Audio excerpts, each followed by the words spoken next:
Okay, we're up and running, I think. Yes, we are, but not on that screen. Hi. We're doing show number 173 today. Look out. Here's the co-host. What's your name again, Gino? Bradaloni, right? Yes, sir. 2 T's, 2 L's. Can you read? F-R-A-T-T-A-L-L-O-N-E. Thank Sounds you. like Jell-O, doesn't it? Yeah, thank you. And our guest today is Syn Martinez, and it's spelled. That's a big countdown going on there. What's going on? All right. So, see, we're never in control. So, and it's S-Y-N. Correct. But the full name is Sincere? Correct. You want to first explain how that happened? Sure. Oh, you don't want to? Fine. Sure. No, go ahead. No. So I went to high school in Texas, and Texans refused to call me Sincere because they felt it was a feminine name. What? Texans. I heard that, but my reaction is to what? Call me Sincere sounds Sincere because they felt it was a feminine name.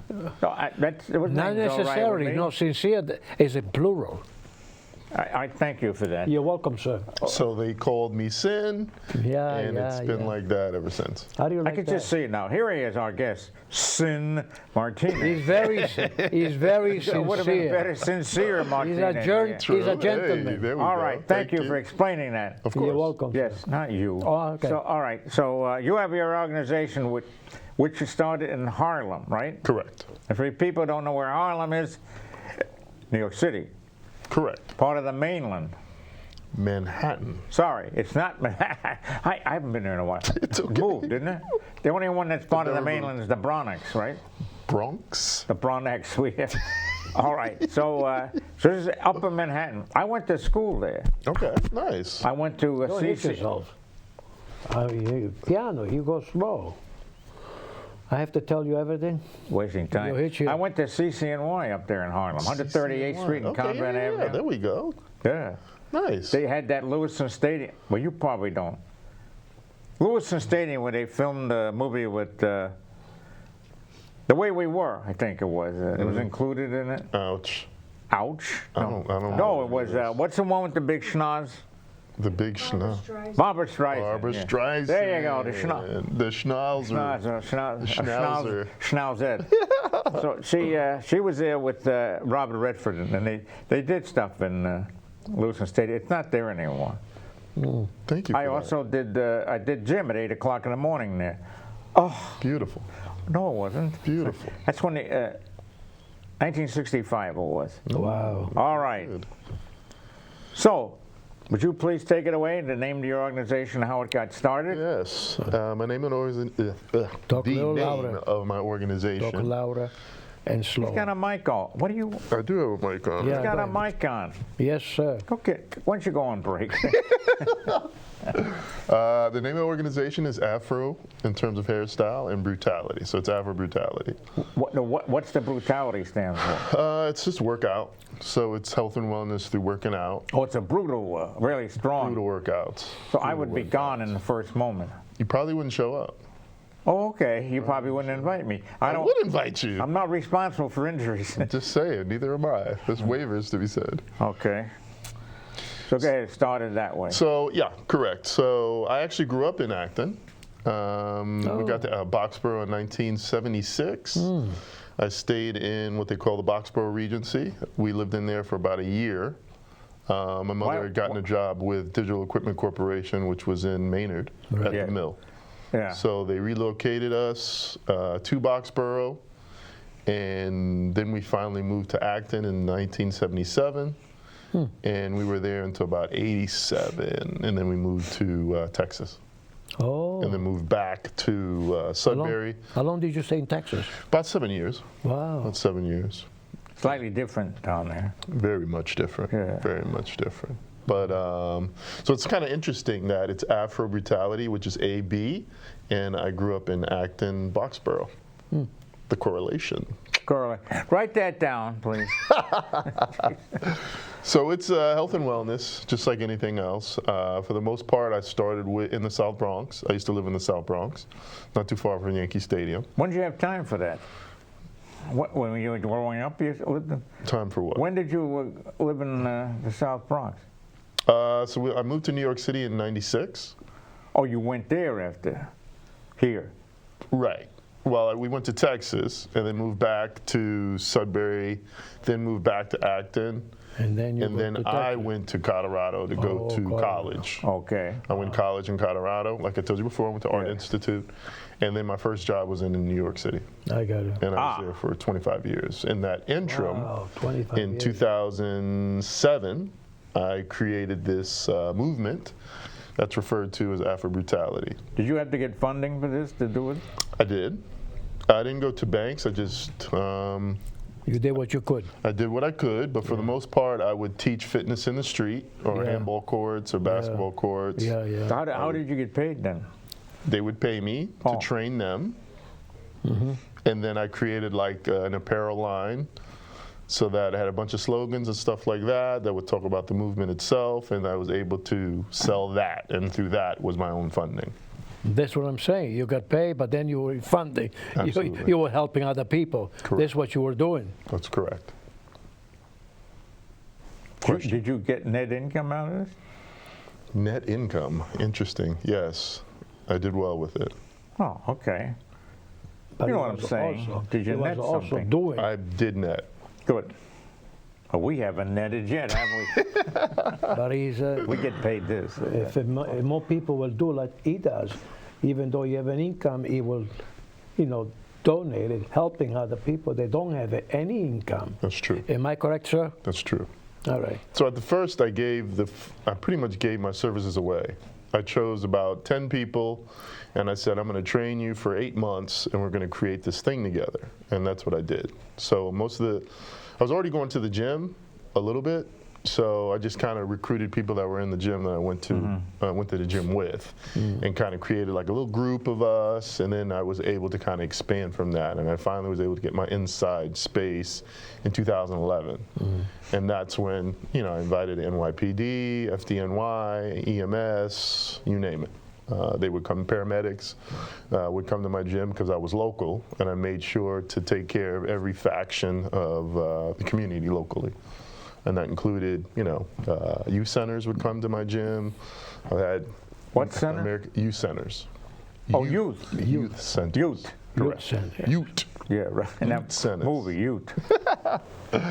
But I wanted to try to unite the community as much as possible so that we would work as a community. And I knew health and wellness was important. So I would kind of give it away as much as possible to different factions of the community.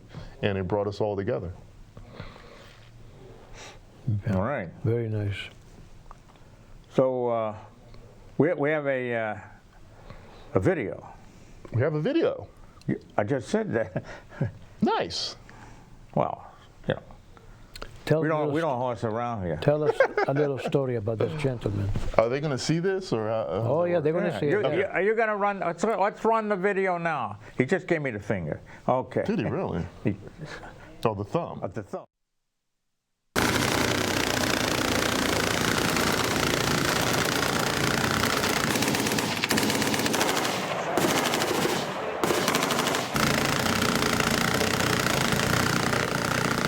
Rory, my guy here. He invited us here. Johnny's over there. Rory invited me here. I love this guy. Like a man crush, like a Superman crush.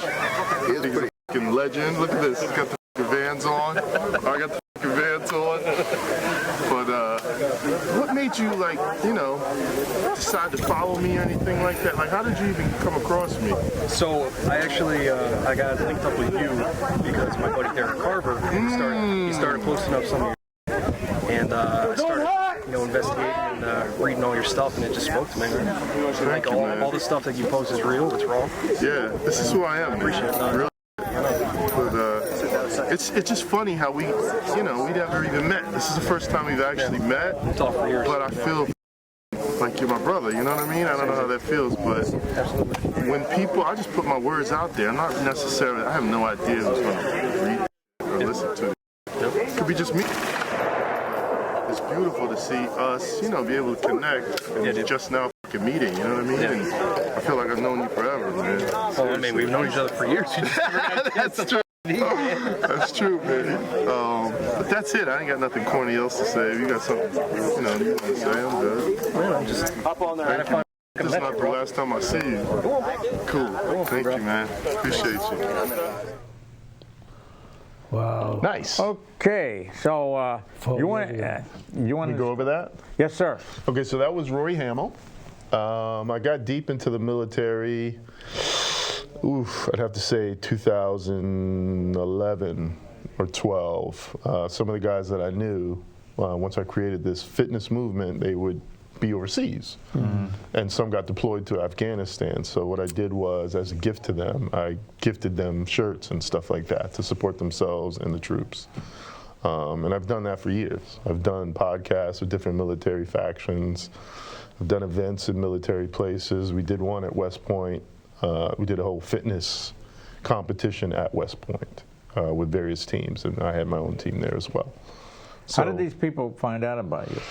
well, mainly social media. So in 2009 and 10, I really took time to understand Facebook and how to interact with it. So every time we would do different workouts, I'd post videos and talk about it. And that kind of brought more people into the circle, so to speak. Right. And you're still doing it now? Correct. I've, relocated. I've got some family emergencies I've been dealing with here. My family's still here. So I'm here now, and that's why we're talking. I've actually been working with the YMCA to take these programs to teenagers, basically 12 to 18. We'll start in like Attleboro and then kind of make our way north or south or east or west. How'd you pick Attleboro? I knew some people. Knew a few guys in law enforcement that I met over the years, and one happened to be on the board of directors for the Attleboro YMCA. How's the gentleman lost his leg? Would you tell the story? So again, that's Rory. The video you just saw was myself and Rory Hamill. He'd been following me on Instagram for a few years. On Instagram is kind of where I put my messaging out there every day, every morning. Just that winning mindset messaging, to kind of start the day with good thoughts, start the day with some, some integrity. But that was Rory. So that was my first time actually meeting him, even though we had exchanged messages for years on Instagram. This was their veteran shoot. They do it every year outside of Philadelphia, probably about 2 hours outside of Philadelphia. All the weapons that are going to go into battle, we get to play with them and test them, and they get to have, suggestion cards on what works, what doesn't work, so on and so forth. So what I basically was asking him is, what made you even think of starting to follow me on Instagram, that sort of thing? And he just said, the messaging was on point to how he was thinking. And another military friend of his name is Derek Carver, also lost his leg during the war. He had been following me first and then kind of referred other people to me, so he was one of them. But what you see there, as well as Rory had lost his leg during the war. He was looking for landmines. Him and his crew was looking for landmines, and he said it was like blow up. It was like falling in a hole. He felt like he fell in a hole, and his leg just blew clear off. Unbelievable. He was accommodated by the president at the time, which was Obama, and he had a Purple Heart as well. So I love the guy to death. And unfortunately, in May of 2020, he took his own life after flying around basically the world, the country, talking about suicide prevention. So it was. You mentioned that he was also was depressed himself. Right. In order to kill himself. Right. You can only piece together what happened. So I got the call around midnight, 1 in the morning, from state troopers. I known the guy, so he calls me and tells me what happened. But I also heard that he switched his medication, because you got to believe he's in all kinds of different types of pain, losing a leg, right? Different types of pain, psychological, mental, those types of things. And supposedly, as far as I know, the pain was just excruciating for him. So he turned to the bottle and he started drinking a lot. And that just takes you to some dark places. And on May 1st of 2020, he ended up taking his own life. So. God bless him. Yeah. Terrible. You have other people you've lost that way? No, that was my first suicide. First one. I mean, I've lost, guys shootings and stuff like that, but this was one that actually shot himself. It was the first time I had ever. Because I see so many also, they lose their legs, but they have a family. So the individual without a leg or without an arm, and some of them have no arm and no legs, but they have a family. So this really helped them because they are able also to have a home donation to them because for what he did when he was in the army. Right. And not only in the army, he was fighting. He just happened to lose Oh, he the was a legs Marine. or the arm. He was a Marine. Yeah. Marine. So there is a lot of them that they are No, we're not they doing are happy that. because they have family. But What when do you you- are alone, you're Be depressed. rolling guys. No, they're tough. They're very tough.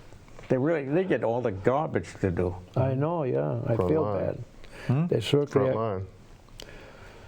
Oh, God bless them. It's gonna, It's all volunteer, though, isn't it? I know, The yeah. Marines. I can't believe it. We should not I live don't- like that. I don't know how they do that. To go in and One day at a time, I'm One sure. day at a time. One yeah. leg at a time. They fight to help us so we can be free. That's what it's all about. and then they get forget about it. And They then forgot about that's it. what I say. That's why when I say there's a lot of them, they call me and they say, Gino, I have no place to live. They're veterans. We have to help them. That's it. Well, a lot of them live out in California on the streets, don't they? Los Angeles. That's what I'm saying. That they should not live in a situation like that. They should be able to taking care of it, you know. And that's why what he's doing. It's a human being. You know what I mean? That's love from giving out. You know, and he's trying to help other people. I will also. I'm going to. They probably put me in jail because I'm going to yell. I'm going to do this. I'm going to let them. I'm going to make them understand that we have to help the veterans. They have homeless. They have no place to live, and I don't want them to sleep on the sidewalk, even though they give them a new blanket. I gave him a new blanket when he's got a place to live. Well, it's not just the ones that are homeless, the ones that they have the psychological. Well, Problem. that is Most of true, them. but also why? Because they got no place to live, and they have probably Yeah, no but it's family. not just that. But some Was of it them have no post-traumatic, family. Stress disorder. Yeah. We have to help them. That's all it's doing. I remember the wall they put up for Vietnam. When they came back from Vietnam, they didn't. That's right. You're right. Right. They were trying to help a country, and what happened? If you didn't like the war, go take it up with the government. Don't take it out on the people who That's what I'm saying. Yeah, were fighting it. you are correct. True. Thank you. Agreed. Agreed. Thank you. I agreed. want a little Yeah. Yeah, come on. Now. You're right. You're right. I'm So- looking to you. Go ahead. What's that? Go ahead.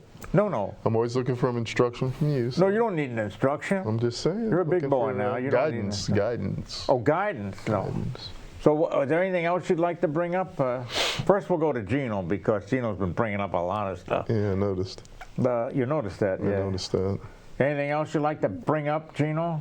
Absolutely, I have so much to say, but I'm going to be a gentleman. I'm going to keep my mouth shut. Why? I will just like to add few words. Where's the tape? You do the best. Don't forget to put your email there. Yeah, give him the email now. And then I'd finish my sentence. Very good. Put your email Oh, down. so the email is my first name, which is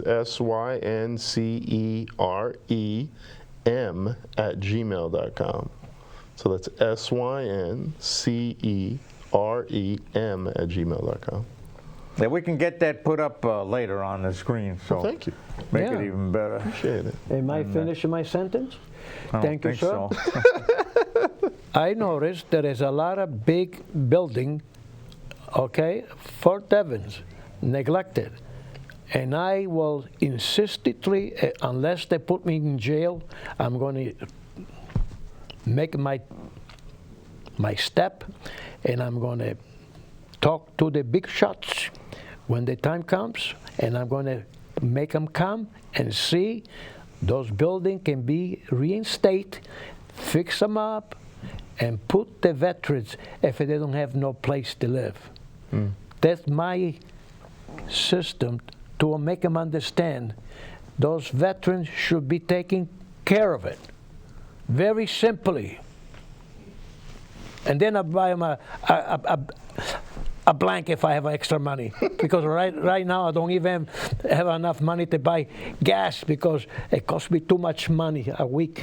Well, one way. I go all the way around. I do a lot of things for other people too, and I don't have to say what I'm doing. I'm not going for a ride. I do things that some people appreciate it. Nice. I don't have to get the bonus. No, I don't have to have anything. I do what I can on my own. Nice. So what do you, because you go around to a lot of places, and you want to name a few?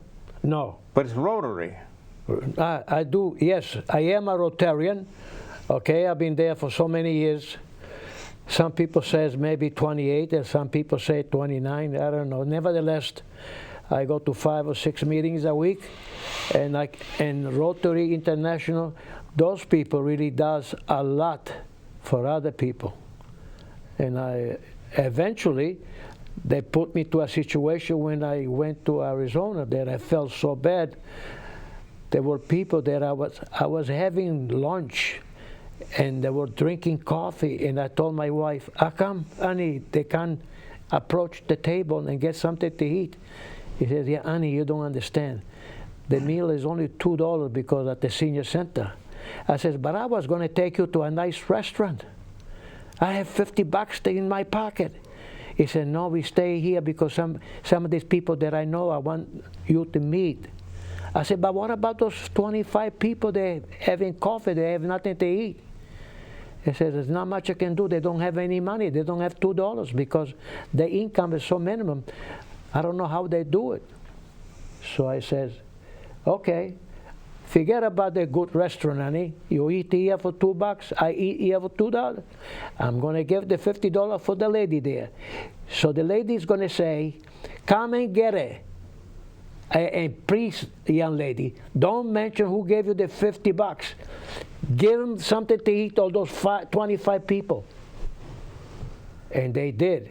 And everybody was asking, who donated that money? I kept my mouth shut. I had to go to the bathroom. I'm sorry, I'm busy. And that's what happened. That's how it started. My wife says, what are you going to do tomorrow? I don't know. I know how to sing. Maybe I sing and I put on a DVD, sell the DVD, and give it to St. Vincent de Paul. I've heard He this. says, honey, you going to do that? Sure.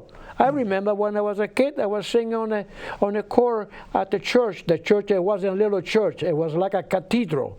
Where? In Venice. And That's not Venice, Florida. And I was singing, and the priest stopped the sermon and says, Gino, please stop singing. You sing too loud. I didn't know that I was singing too loud. I said, that's why, honey, I'm going to sing. Maybe my voice is not as good as it used to be, but I'm going to sing and send money to St. Vincent de Paul because people will like to see me singing so they can laugh when they go home. I wasn't making a lot of money. So my wife says, you know what? What else are you going to do? You know how they are. They see if they can put you down. Don't look at me. Okay. So I said, you know what? I can dance. Maybe I'm going to make money dancing. She says, wait a minute. You going to dance? Who are you going to dance with? I'm going to dance with you. And you got a little dog. All three of us can dance. I said, you know what, Gino? You are a little loco. I said, what do you mean loco? I says, that's what I'm going to do. I'm going to sing. You don't want to, no problem. If you come and sing or come with me to dance, no problem. I spread the word around. But you did that. And I end up with the first time, 9, 10 people, beautiful ladies. My wife says to me, you're getting all those girls, huh? I say, yeah, they like to dance. Well, the first time that I was dancing, I raised $2,500. I didn't like that, man. Amen. You know who says that. Amen. So what happened is, my wife says, you raised $2,500. Honey, I didn't do anything. They send money not to me. They make the check to St. Vincent de Paul. even the clubs that I participate donated. They don't say Gino. They say St. Vincent de Paul on top of it, and then they say to say thank you to Gino to raise that money for St. Vincent de Paul on a check. So you understand that I can't cash those checks. But you be my ambassador. When you go to Arizona, you give him the check. And she says, okay. And then they say, who gave these checks? He said, my husband. And she told the story. So when I go to Arizona, the secretary knows that I'm there. She come out of her office and she had tears in her eyes. I said, Gino, how are you? And she gave me a hug and she almost strangled me. It was so strong, that hug she gave me. I says, are you okay? I told her, you okay? You guys, you got a lot of muscle. You okay, honey? Well, you went to your She was program. crying. She was crying because she knew that I was dancing to raise money to give it to St. Vincent de Paul. And that money, I gave those people that they have $2 to eat for 6 months. Because St. Vincent de Paul put extra money, and also they can go and carry the food for one or twice a week. They give them enough food for the week. I says, you know, honey, I didn't do nothing. I just dance, raise. I don't know what's going on. Well, there's a theory that they paid to get rid of you. Oh, thank you, sir. I appreciate it. So anyway, I've been doing it for 10 years. And everywhere I go, I said, Gino, are you going to dance this year? I said, no problem. How many girls you have? I said, this time, I think I'm doing for 12. Oh, he said, hey, what about the following year? Don't worry, they are waiting for me so they can dance. And how I dance, first of all, my father used to say, you better dress up like a prince. So I have a tuxedo, which is another story I should tell you, but right now it doesn't make any sense. I wear the tuxedo, and then the girls, they dress up and they dance with me. And when you see the dancing, there's a room look like it came from a beautiful castle. It looks beautiful, long spaces, and then I dance with each one of them. And when I finish the dance, next, the girl come next. And every time, next, they give me a hug and they go sit down. I hate to interrupt, Yes, Gino, but our guest here is The guest Syn. spoke enough. No, he didn't. Yes, he did. He has done because he's going to be on another TV show. Oh, your show. Right. His show is in Acton. You Yeah. can come on his show. That's right. Now, Nevertheless, put your hand wish down. me luck, will you? Because I need to raise money before April. I'm going to dance before April, and I'm Okay, going to. well, I have already 10 young ladies dancing. Take with me. it. He cuts You me wonder off. why I'm This is bald my here. friend. All right, I want to thank Syn for being with us today. Anytime. Excellent, and it's always a pleasure seeing you. Oh, yeah, right. Yeah, what an actor he is. So, all right, this will go on Acton TV, also on Littleton. Then you're going to come over and see Mr. Verbose. Verbose, yeah. You want to come TV in Acton, you can come anytime. Yeah. You know what it is, right? Well, he will tell you. We're off. All right, thank you very much. See you again for 174, whenever that is. Well, Ed Sullivan is dead, but Cohen isn't. And when it comes to weather, Cohen's smart. As New York as you get, his money's on the Mets, which goes to show that Ed's a Joe who always bets his heart. You'll hear a slick review or two from Nicky. And Cantor Something Berg will sing some song. There's weather news and shtick, enough to make you sick. You'll be glad you came along.